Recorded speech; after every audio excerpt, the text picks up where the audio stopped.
বাবা বাবা, বউকে খুশি করানোর জন্য কি করব? প্রশংসা কর, খুব খুব খুব প্রশংসা কর, দেখবি সব সমস্যার সমাধান হয়ে যাবে। ঠিক আছে বাবা, ধন্যবাদ, অশেষ কৃপা তোমার।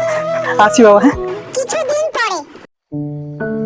এ নাও রুটি আর নিরামিষ পনিরের তরকারি। তুমি এত তাড়াতাড়ি রান্না করে নিয়ে চলে এলে? বাবা বলেছিল বইয়ের প্রশংসা কর, যত প্রশংসা করবি তত নাম পাবি। হ্যাঁ, অসাধারণ হয়েছে, মানে যেরকম গন্ধ বেরোচ্ছে তেমনি টেস্ট। জানতাম তো, এত বছর ধরে এত কিছু করে খাওয়াচ্ছি, কোনোটা তোমার মুখে লাগেনি। যে ঝুমাবতী সন্ধ্যাবেলা রুটি আর তরকারি দিয়ে গেল, অমনি প্রশংসা, একেবারে কি বলবো।